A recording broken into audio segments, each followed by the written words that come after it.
is. If you have not followed his Triple H horse racing podcast, you're missing out. It's one of the best podcasts in the country.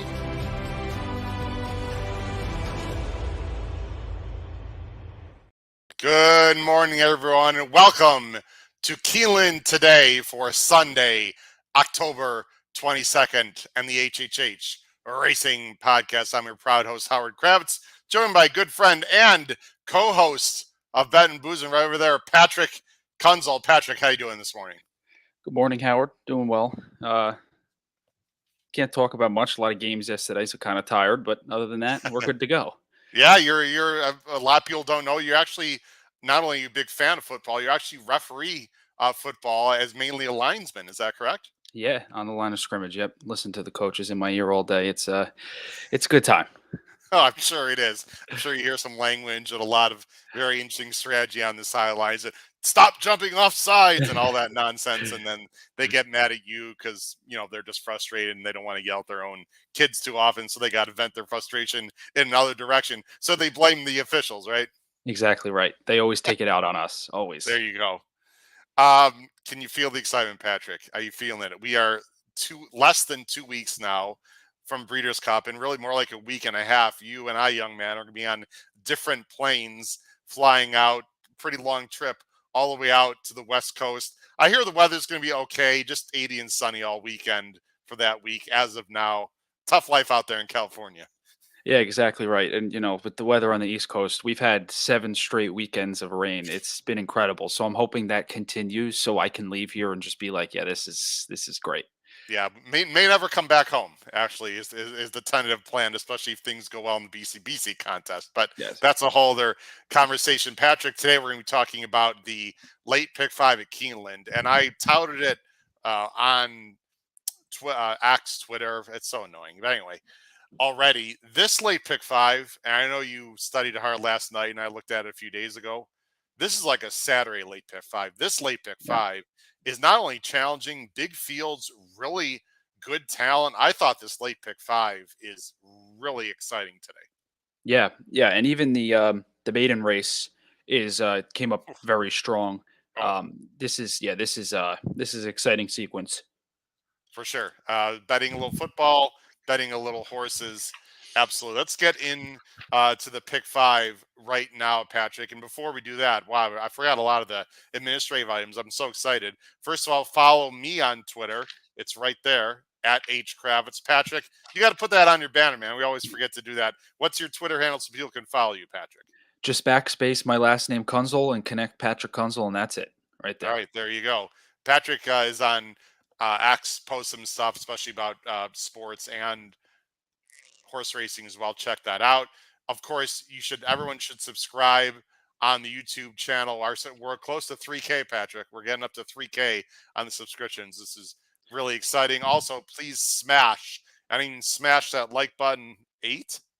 Come on, people. We only have 8 likes right now. It'll increase. And also hit that notification bell, because talk about new content, Patrick. We've been touting it. I'm not going to show it the screen right now.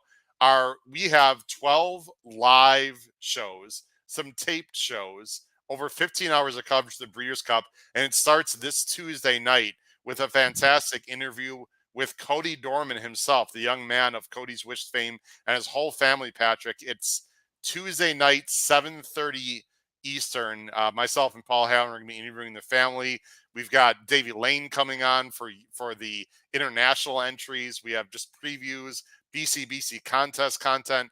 Go to our channel, Patrick. If you want any information about the Breeders' Cup from any angle, this is the channel to do it.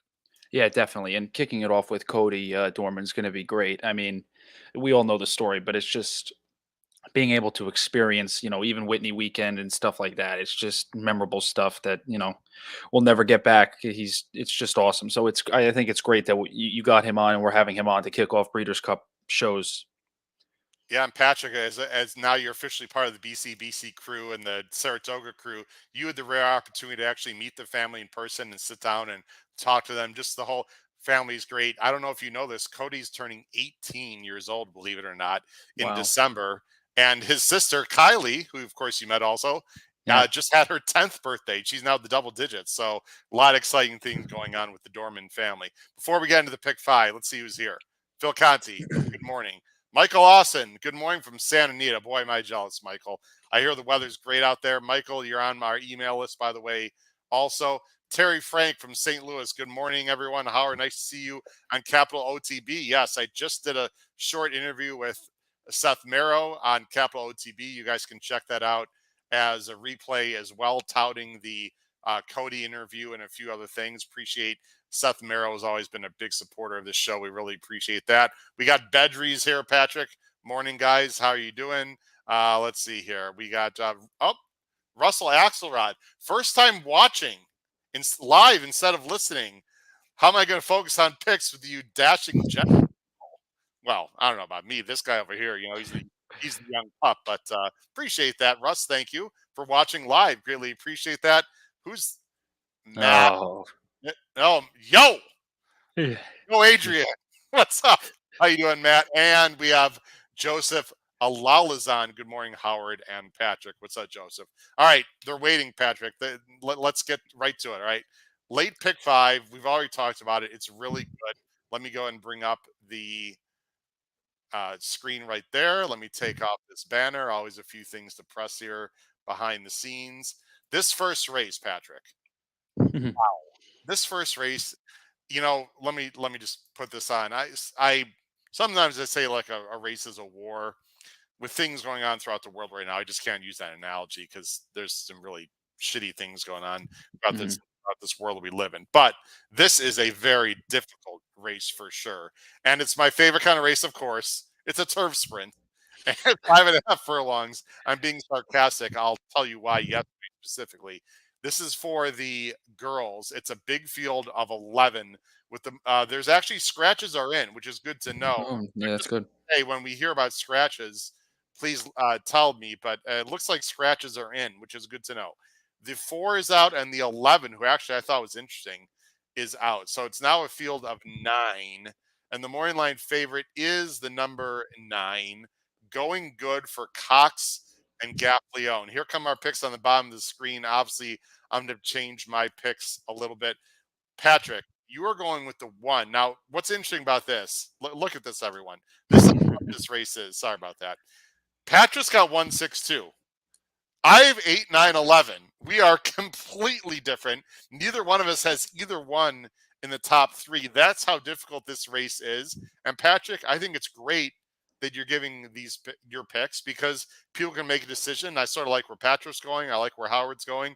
Gives people an option. You're going with the 1 from the rail, Top Gun Girl for Wesley Ward, who's been awesome at this meet as usual, and Johnny V. Yeah, he's like you said, it's been awesome. Also, I looked back at the Belmont race on the 16th of June. Horse was on the rail. That was a really fast pace. Horse sat off with Johnny V. I was really impressed with that one. And that was a tougher field. And then they go to Saratoga, and we know the rain there was really bad over the weekend. So I think they tried to dodge it. And the horse ran decent on the dirt. Not much excuse coming out of that, but has been working well here for Top Flight Connections. And I would like you to get your opinion on the pace in this race. But I think that Top Gun Girl is going to be right there on the lead, especially being on the rail. Here's why I don't like Top Gun Girl, and I respect your pick. Obviously, there is a ridiculous amount of early speed, and I'm going to quickly go through it. Everyone, look at this number right here. As I go through these races, look at this early time form number that you're going to see in the top left-hand corner, okay? Anything over 100, Patrick, is someone that likes to be forward. Anything that's over 110 is like they have to be on the lead, okay? Top Gun Girl, 125. Karimba, 115. All That Magic, 116. Whiskey and Rye is out, I believe, right? Okay. Current Climate, 101. Okay. Marissa's Lady, 109. Miner's Queen, 109. Going Good, 105. I mean, and Lady Gold Star is actually out. It's completely ridiculous. And now that I say that, Patrick, you know what's going to happen. Someone's going to wire the field as usual. Because yesterday, Patrick, I was alive with some nice pick fives yesterday.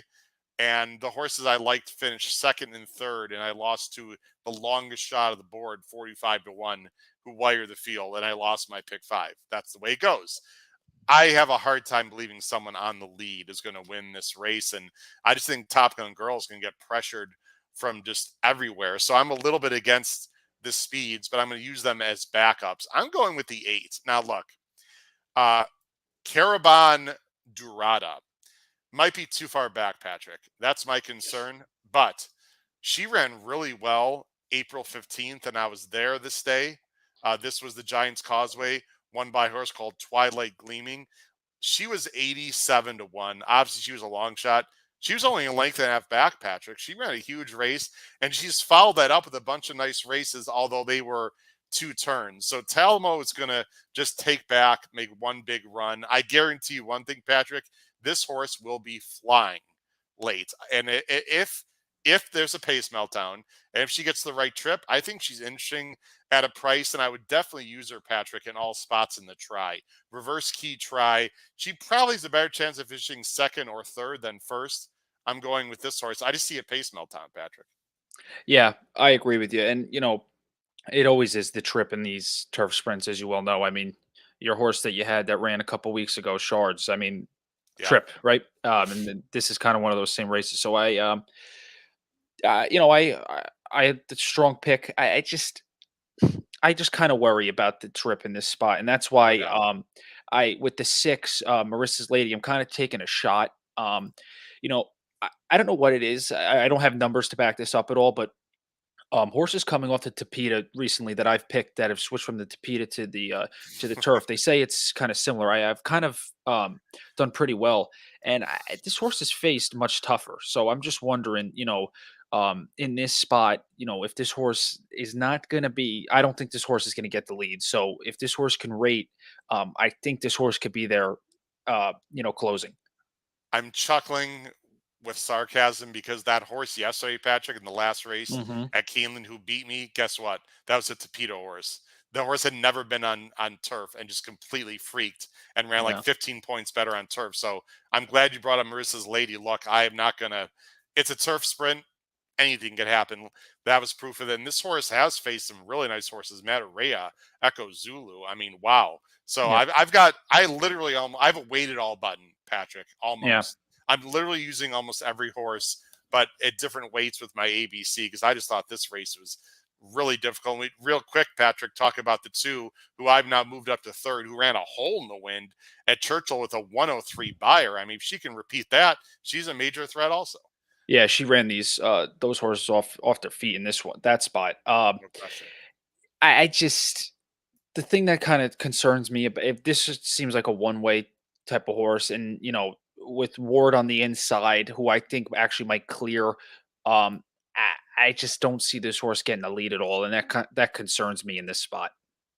I agree. Siggy Mendoza, prognosticos, estrategias, and more from Siggy. Appreciate it, Siggy. Big fan of the show. We love our Latin American viewers, of course. Michael Osen sort of agrees with you, Patrick, and I have mad respect for Michael. He's only going 1-9.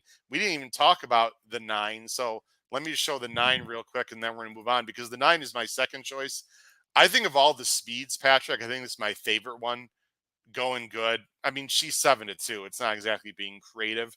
But what I like about this gal, Patrick, is she can sit a little, right? And she'll Mhm. get a great trip here. In theory, she's going to break well. She's just going to look, Tyler's going to look to his left and sort of read it. And if there's a ton of speed, he can sort of maybe sit just off it. If the speed doesn't quite develop, he can be like right there. So I definitely prefer outside posts in this situation with all the speed.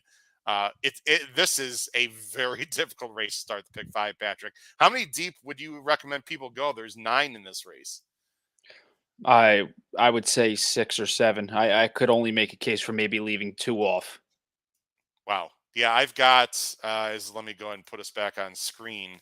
I got to look at my notes. Well, with the I have scratches, 9. I have 9 right now, but one of them was the 11. And what was the other scratch? The 4, the right? 4, yeah. I'd So use like, I'd I use could go all. 8 of the 9. I mean, that's stupid. But I Yeah, I mean, could go all with those like I 6 said, it's scratches. basically a weighted all button. I mean, Mhm. the break and everything else. It's just a very, very difficult race. All right, Yeah. let's get to the next race. By the way, the pick 5 today at Keeneland starts at 3:08 Eastern time. Let's go to the next race, race 6. I go ahead and bring that up on the screen, and let's take our banner off and go to a new banner in a moment. This is an allowance race, mile and a 16th. It's a field of 7 for the boys. A real nice race despite the small field. The Moorline favorite is number 4, leading contender for Chad and Flavian. Let's see where we're going in this race, Patrick. I Well, got to we're change a going pick. different again. I've got a sort of, I think, a sneaky and I hope in good opinion in this race. So Patrick is going to go with the 7, who is scratched. Is the Yep, 7 looks like scratched? yes, it is. Oh Just saw my. that. Okay. Wow. The 7 is scratched. That's a major scratch in this race. And again, we'll have to change our picks on the fly. Okay. Well, leading contender is going to be a huge favorite now.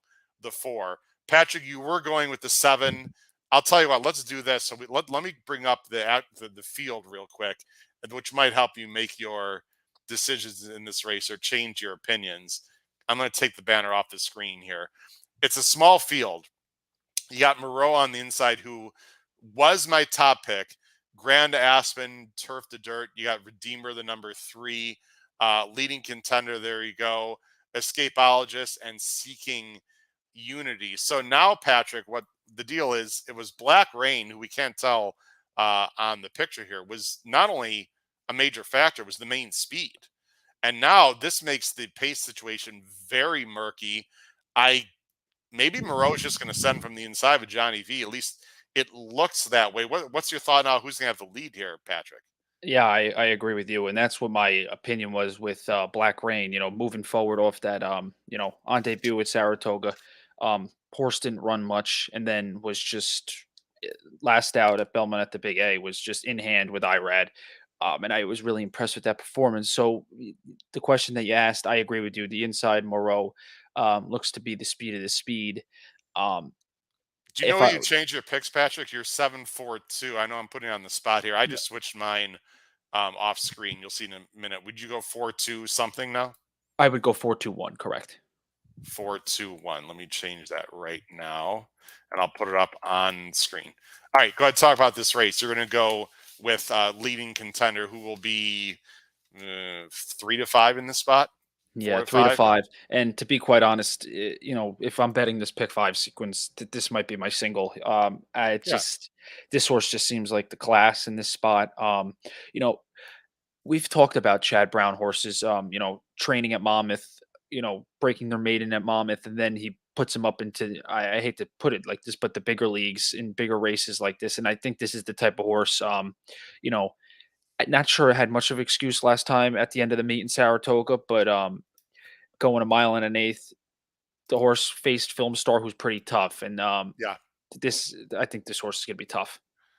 So the 1 is leading contender, and there's really not much to watch here. But what I want to point out is this horse got a absolutely perfect trip. Now, he's probably going to get a good trip again today, and maybe he's just going to win.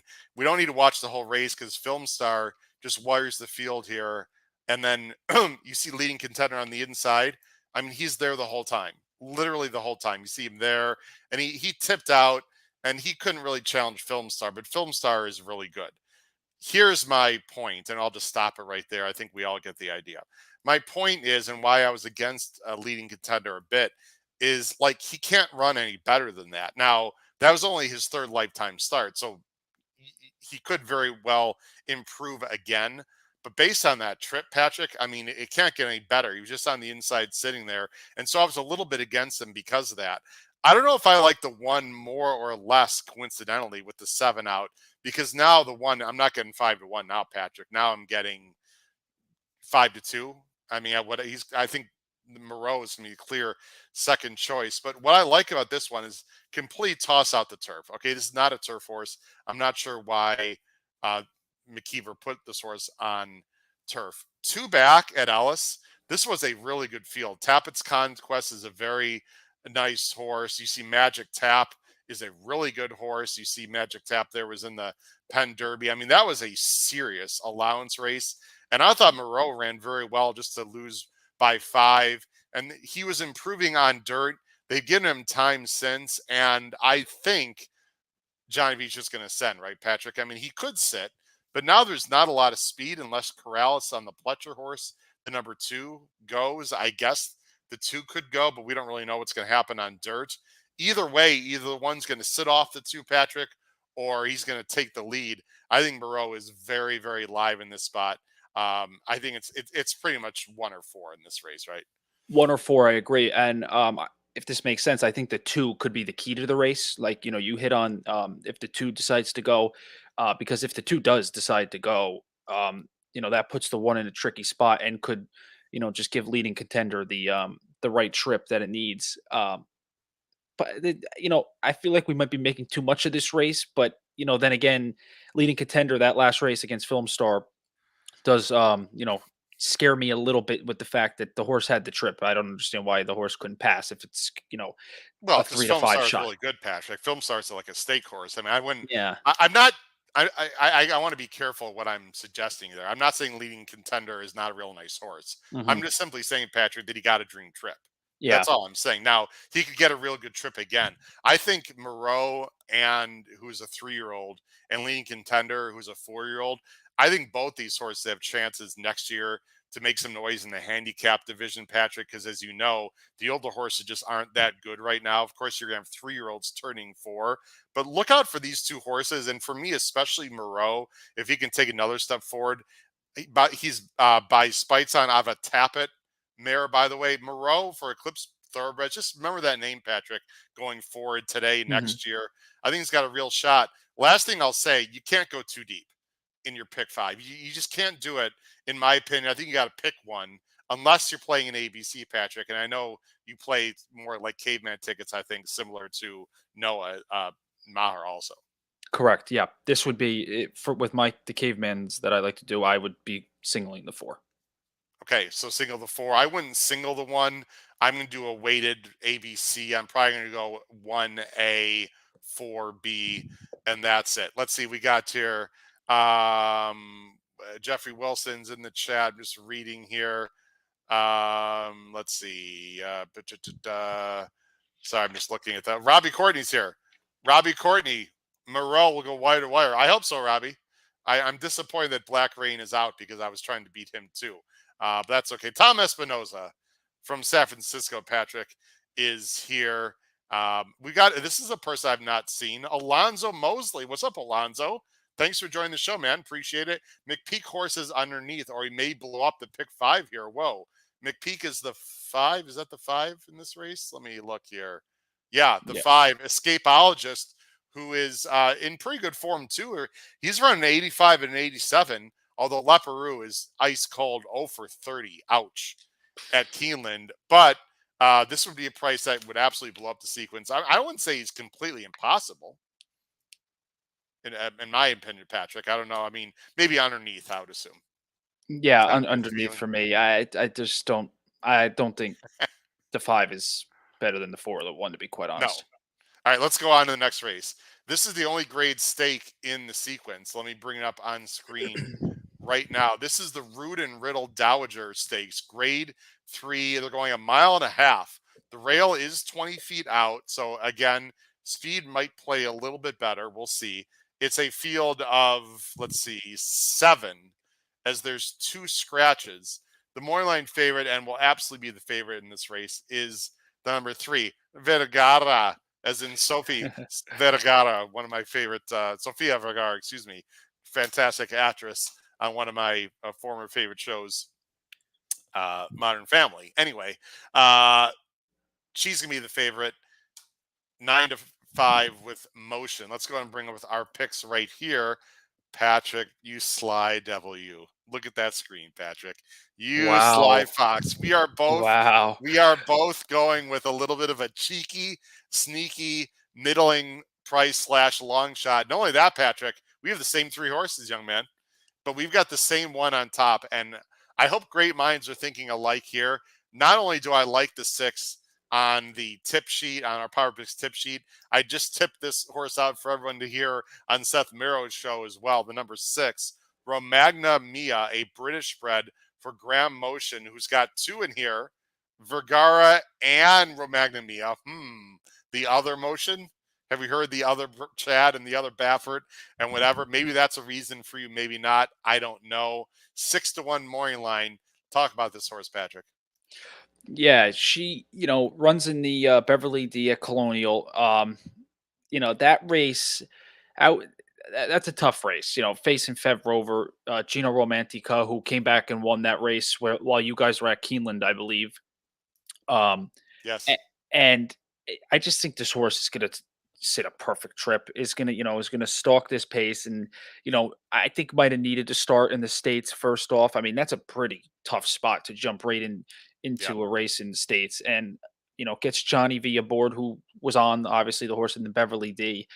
Um, has been seems to be working well.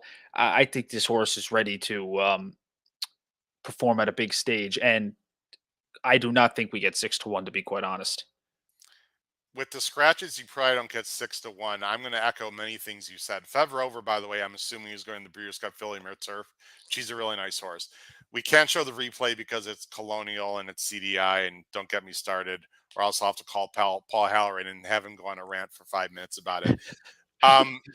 These Euros, Patrick, as you well know, usually like to be covered up. Okay, it's like race car, it's like NASCAR, or Formula One. They don't want to be on the outside by themselves. They prefer to be in behind the horses drafting.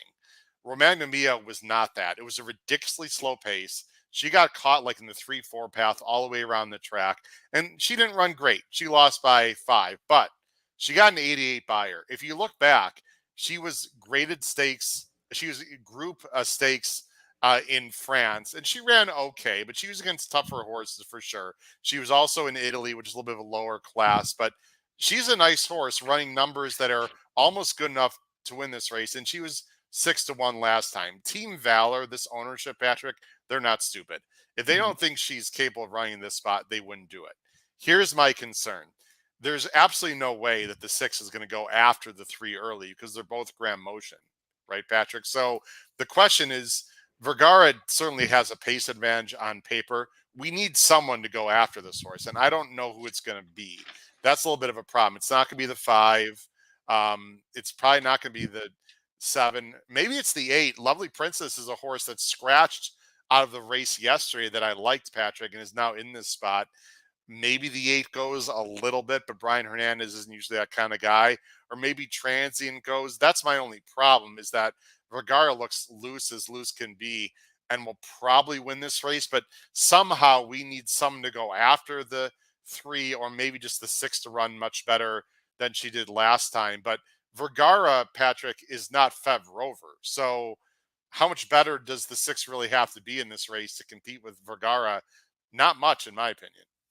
I agree 100%. And in a race, I'll pose this as a question to you. In a race, that's a mile and a half. Um, eh, pace. Do you like to take into account the pace in a race that's this long, or are you kind of just the best horse usually wins in a race like this? No, I think you have to look at pace. There's a horse called Parnak. You know that horse Oh, jeez. who beat McCulloch, and Hmm. I can't remember who was in that race, but it was ridiculous. I mean, usually in the longer the race is, actually the better chance that they wire the field because they really go slow. Yeah. So yes, to answer your question, I absolutely looked the pace for sure. I'm just hoping somehow that the 6 is better. There's one other thing I want to point out, and then we're going to move on. The turf yesterday, especially in the first turf race at Keeneland, was much softer than it's been. They were like kicking up clods of turf. They got a decent amount of rain Thursday night and Friday morning in Lexington, Patrick. Now it's sunny. It's going to be firmer today than it was yesterday, but it's not going to be firm. And the reason I bring it up is I think Vergara would prefer it to be firm. I mean, if you look at it, her one bad race was yielding with a 77, and it's not going to be yielding. And it's probably going to be listed as firm, but it's not going to be like rock hard or anything. Meanwhile, I think Romagna Mia would prefer a little give in the ground because she ran soft and good to soft, etc. in France. So the more give in the ground, I think the more that helps the 6, Patrick. If this race was yesterday, I'd even like the 6 even more based on how the ground would suit the 6. Vergara is obviously a horse to beat. I would play a weighted exacta box here, 3663 all day, Patrick. I don't like the 9, but real quickly, why don't we talk about Transient, because you have this horse in second. Yeah, I do. I just I didn't know where to go, to be quite honest, and I felt that this horse could be a little tactical. I looked three back at Gulfstream, and that horse, they tried to go wire to wire and couldn't do it at this distance, but has faced Vigara in last out at Kentucky Downs, and I sometimes like to just toss those races. So I think this horse can translate back to the mile and a half races at Gulfstream, could fit in a spot like this. Yeah, I don't know why I don't love Transient. I mean, she ran, well, oh boy. Oh boy. Hold on. She ran really well last time and almost beat Vergara. I think she would prefer it firm also. I'm Mhm. slightly concerned about the turf surface itself, but I think it's either one of these three can win. Vergara's going to be much lower price. Trish Smith is here. Great job on the Keeneland morning shows. Thanks. Trish Smith actually lives in Lexington, Patrick, and I've had the chance to meet her, I think twice actually, at Keeneland. So, big fan of the show, and she's very good in $2 mythical contest plays, by the way, as well. So, Awesome. thanks for joining the show, Trish. It's going to be an interesting race, and we think it's mainly a 3-horse race. Let's go to the next race, and as I switch over, let's go to race 8. This is the penultimate leg of the pick 5. And Patrick, there was a baby that ran at Santa Anita yesterday named Nisos, who got a 96 buyer and run in 108 and 4/5. And there was 2 Baffords. There are actually 3 Baffords in that race. He was the other Baffert, went off at 6-1. I actually liked him, and was absolutely a monster. Maybe there's me a monster here, because this next race is a extremely strong 2-year-old race. And unusually, Patrick, at this time of year, late October, they're almost all first-time starters. It is a field of, well, we got the also eligibles are out. Are they all out? I'm refreshing here. Hold on a second. Sorry about that. I'm refreshing just because I didn't think they'd all be out based on the fact that there is a scratch. But what did I just do? Oh, we got to scroll down. Give me 1 second. Sorry about that. Okay. Yep. 13, 14, 15, 16 are out. Phantom Speed, the rail horse, is out. So it's a field of 11. And look at the morning lines. I mean, it's crazy. The morning line favorite is the number 7, Ethan Energy. Cox and Drew. Patrick, perhaps you have some ideas based on the works and the stats and the breeding. You have to really deep dive here. It's the kind of race, Patrick, where I used to hate these kind of races when I saw them in the past performances when I was younger and I didn't know as much. Now I sort of look forward to these races. Here's our picks on the bottom of the screen. You're going 11, 4, 7. You're going to go with Agoo for Beckman and Declan Cannon, who lost the whip late in the stretch last time at Churchill. How do I know that other than the short comments? Because I bet the damn thing was really pissed. But you're going with Agoo, Patrick. Yeah, I'm going with a go. I usually actually don't do this. I like betting first time starters most of the time, especially when I think it's a pretty loaded race. But I thought Agu ran well on debut. Um, like you said, lost the whip. The horse has been working incredible. Has been getting bullet works. And I just think the horse has shown a lot of talent. And you know, sometimes the first time starters need a race and stuff like that, but in a loaded race like this, I'm gonna go with a horse that's coming back, a little more than a month later, and that Churchill race was actually pretty strong. So I think Agu's gonna run, take another step forward today in a spot where could be facing some tough competition. Patrick, there's 2 horses. You see them in italics here. There's 2 horses come out of that race that have come back and won, including the winner stretch ride from that race, who came back and won by 5 here Hmm. at Keeneland with an 86 buyer just last weekend. So obviously, Agu faced some nice horses. You look at the buyer. Andy's Candy, the other one that won, improved his buyer points, 8 points. And I want to point out something very astute. Patrick does a great job on Ben Boozin, as is Noah Maher and Kyle Roscoe and Charlie Freeman, all of our younger guys on Ben and Boozin. There was a horse yesterday, Patrick, that Noah liked in a similar spot, the 9 horse. I can't remember the name. I think it was race 3 or 4, who was one of the few horses in the race with experience. Sure enough, that horse barely beat some very well-meant horses, including a horse named Denim and Pearls, I think was the name of the horse for Cox, the 8. My point is that experience matters a lot, and the fact that Agu has experience. And how do you feel about the pretty far outside post? Does that bother you at all, or do you actually like that?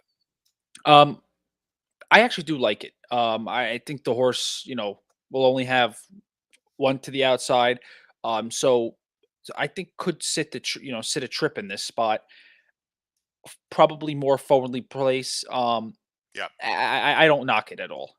No, I actually like it, to be honest. I prefer to be outside in a dirt sprint in general, especially with a lot of first time starters. Again, Declan Cannon can break. Patrick, look to his left and make a decision, right?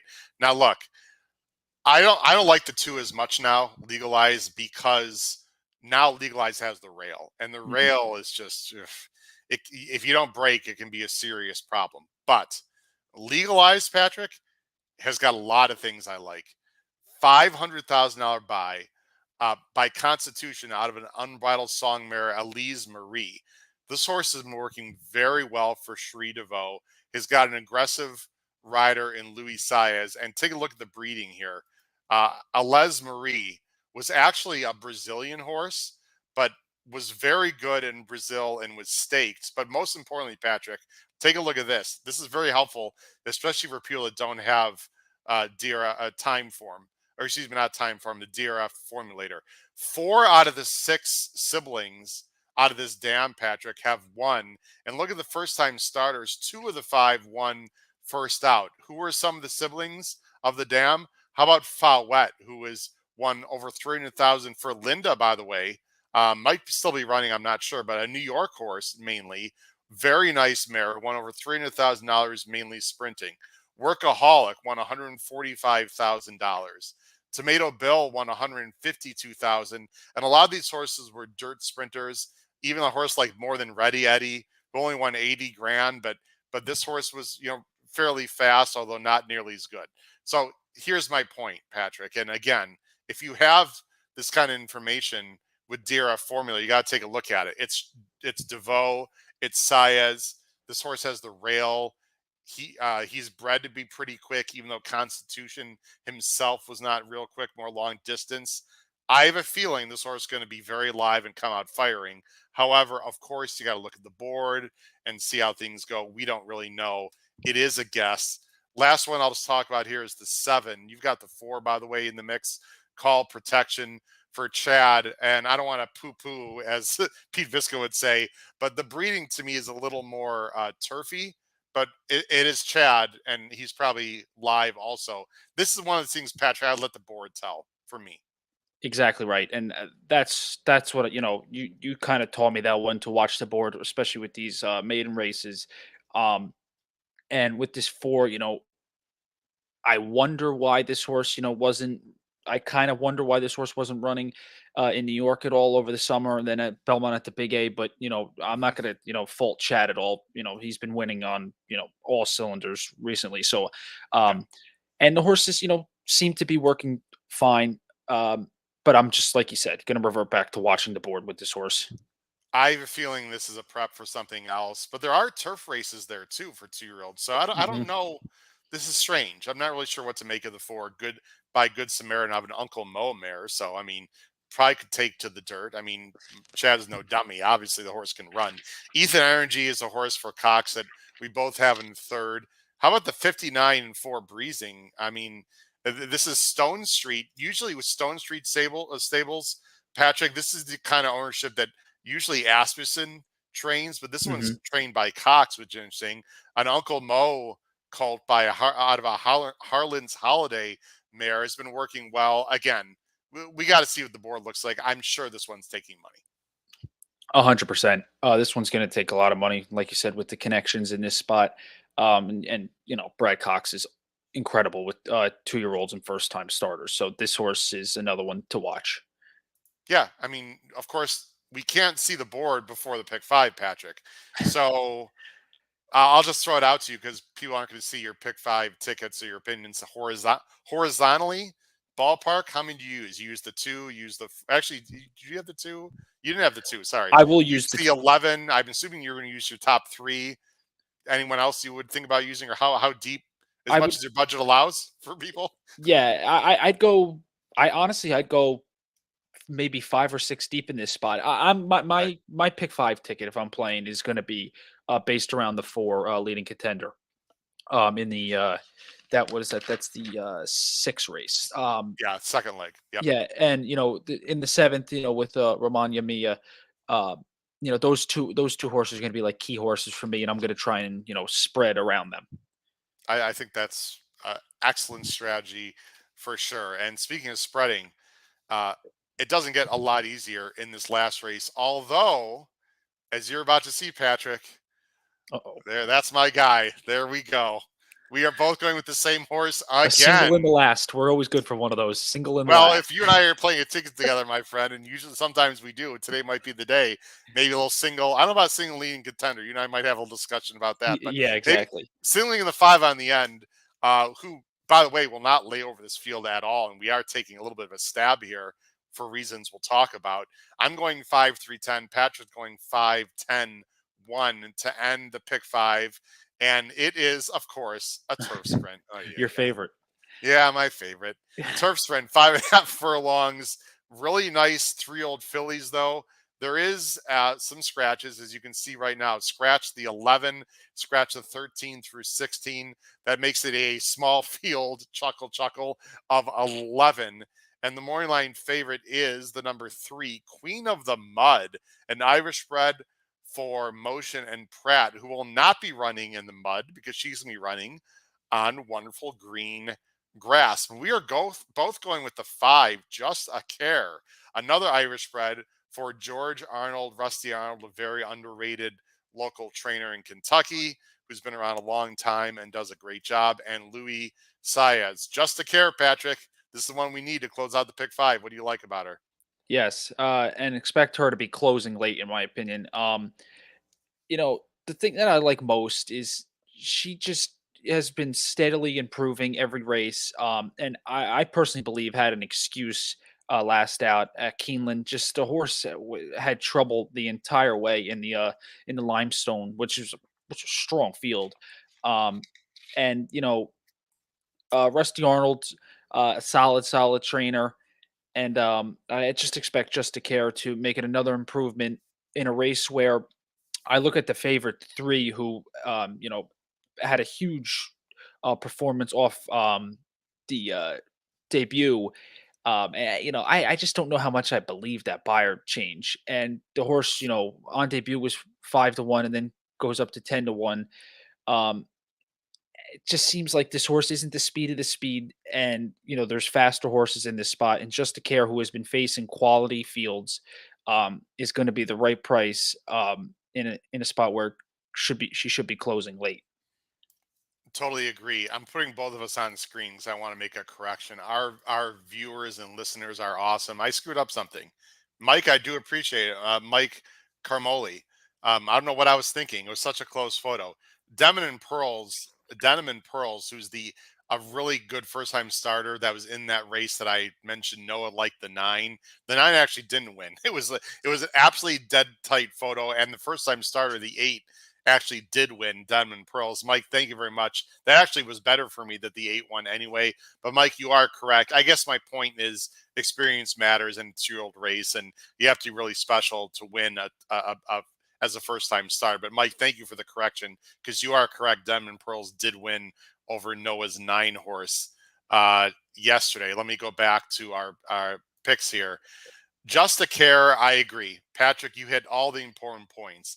I hope there's enough speed in the race because I'm still having nightmares of yesterday's last race. Patrick, if you didn't watch it, go watch it. Not only that, the horse that finished second was 8-1 morning line, was one of my best plays of the day on the power picks, and lost by like half a length to a 45-1 shot. It was brutal. Oh, Anyway, I digress. You got to move on, right? Just exactly. like football plays. Move on, son. Yes. Next play.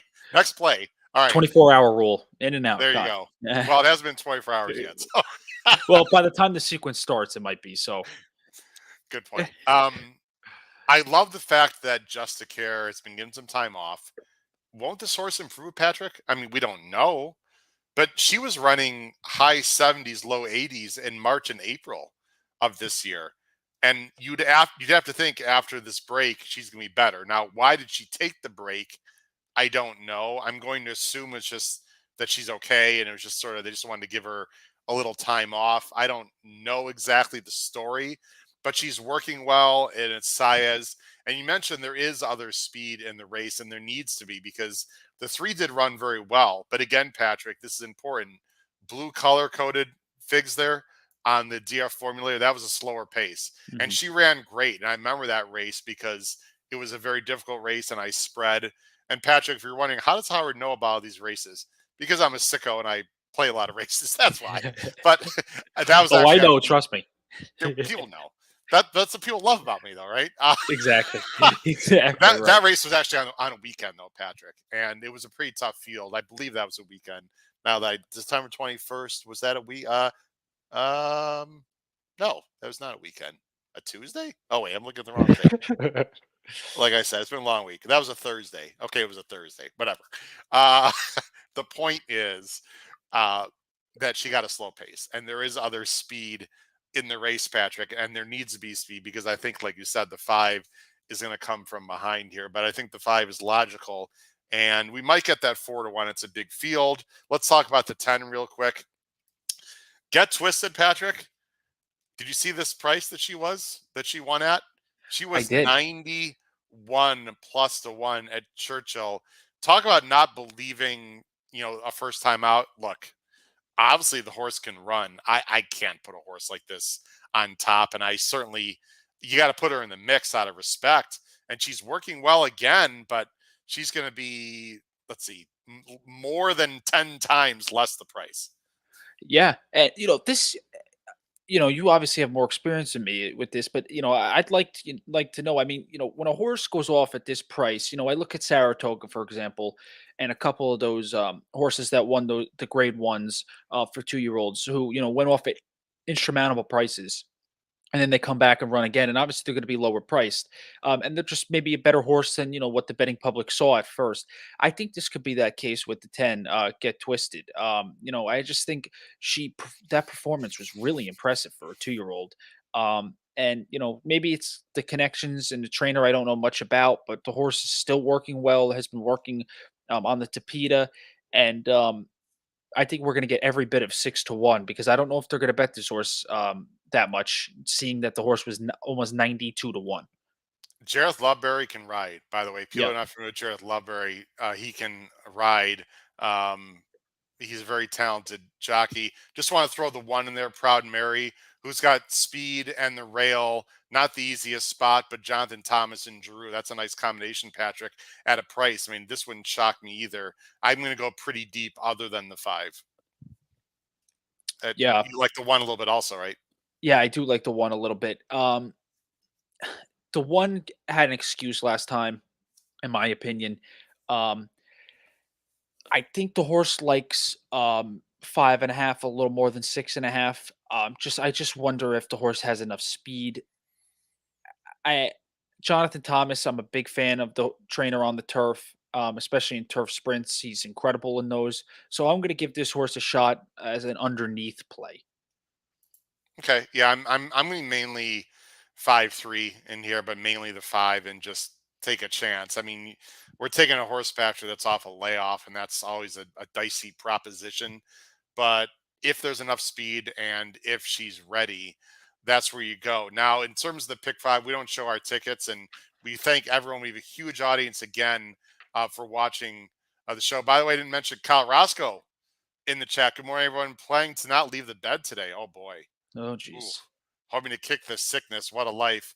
No, Kyle, no, Patrick, I told Kyle yesterday, get rid of that shit because we don't need him bringing that to San Anita, and he's on the damn plane with me. So let's get rid of that in a week and a half. Kyle, hope you feel better. I don't know what's going on there in the northern parts of Wisconsin, but I know he said that Emma, his fiance was a little bit sick also. So there's something going around there, but hopefully, Kyle, you're going to feel better. Is it really that bad a day, Patrick, to be in your bed watching football and horse racing? I mean, there's worse things that you could have in your life than that, I suppose. Yeah, exactly. And when I get sick, especially in the fall, I try and plan on it being a Friday night, Saturday, and Sunday, and get better on Monday. Oh, you plan your sickness. That's Yes. actually Well, very I think Kyle might say the same thing. He kind of planned this. No, no, I'm kidding.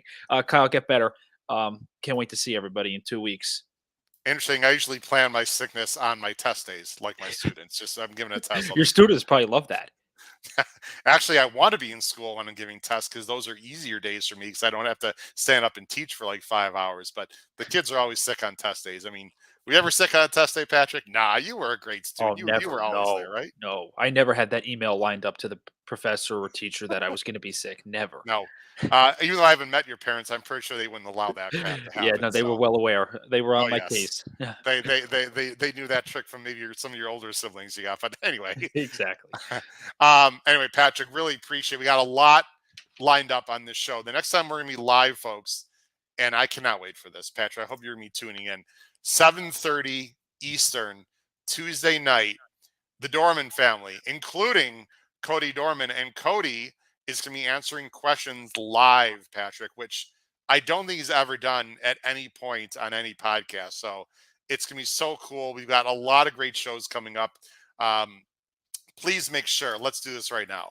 We have Breeders' Cup Power Picks. Let's end the show with this, Patrick. Breeders' Cup Power Picks tip sheet is now available to purchase. It's only that's not a typo, by the way, Patrick. $20 for both days total. Are you kidding me? I mean, it's fantastic. I'm going to bring it up right now on the screen. There it is. All you do is you go to our website and then you just click on the top there to click here, and there's the information. You can buy it right there. You can buy it all the way up until there it is. If you can see it on the screen, it's a little bit now you can't see it because I've got it covered up. You can buy it all the way up until Wednesday midnight Eastern. That's a week from Wednesday, excuse me, November 1st. So people have time, Patrick, but like, what are you waiting for? I mean, and you're going to be part of the Power Picks as well, along with everyone else on the show because we have a tremendous amount of content. Yeah, I would not wait. The Breeders' Cup, it catches up with you quick when you get to that week. And then the weekend comes quick. I'll be covering the sprint, so that'll be my race that I'll be helping out with the power picks on. And I just can't wait. It's just going to be so much fun, and being the first time that I'm going to be at the Breeders' Cup, watching it from afar at home the last couple of years. I can't even describe of like what I could equate it to, like in the sports world or something, just because it's just, everything all year builds up to what, like the Super Bowl, every 30 minutes. Like, it's just incredible. And you've never been to a Breeders' Cup, Patrick. So No. it's going to be the horse flesh, the people flesh. Yeah, It's exactly. Santa Anita. Wait till you see the San Gabriel Mountains in the background behind the track. You've seen it on TV, but seeing it there in person, I think I told you this before. The Yeah. first time I was there was in 2019 on opening day, actually 3 days after Christmas because they had some weather. Anyway, there's actually a video of it. If you one of the very first video on this channel, you go way back. You can go to our YouTube channel and check it out, Patrick, if you haven't. It's about a minute and a half of me walking into the building and then walking out to the front side and seeing the mountains. It is just a sight that there's very few in the world. So I'm very excited to be going to the Breeders' Cup. It's going to be awesome. And there's a chance, Patrick, there's a chance that I will have a horse that I have a piece of ownership wise that is running in the Breeders' Cup. We're going to find out next Wednesday. Shards maybe in the juvenile turf sprint. And I'll in the show with this, Patrick. I own pieces of several horses. This will probably never happen in my lifetime because I'm just not going to be owning like 25 horses most likely. I have 4 horses, Patrick. 4. They're all running on the same day next Thursday.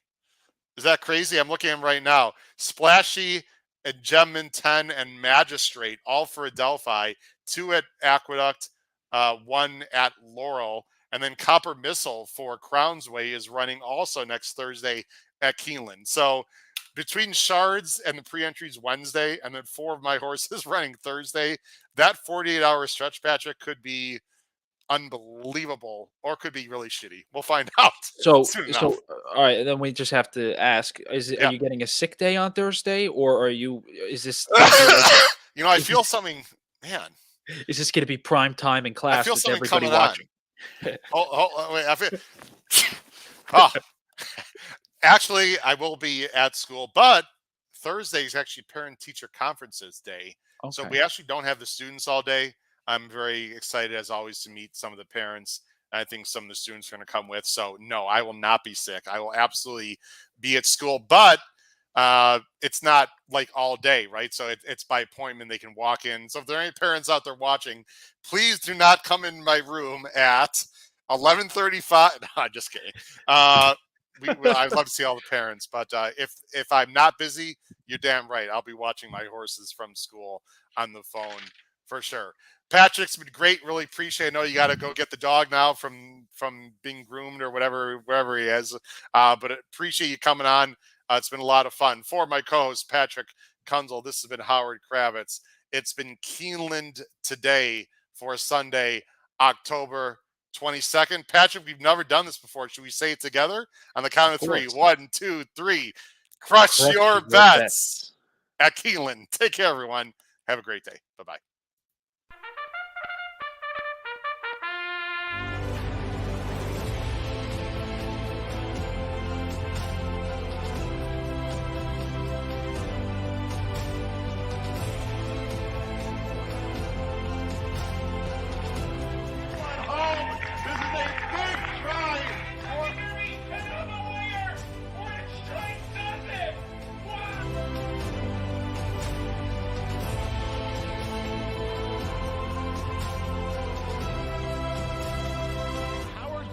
If you have not followed his Triple H horse racing podcast, you're missing out. It's one of the best podcasts in the country.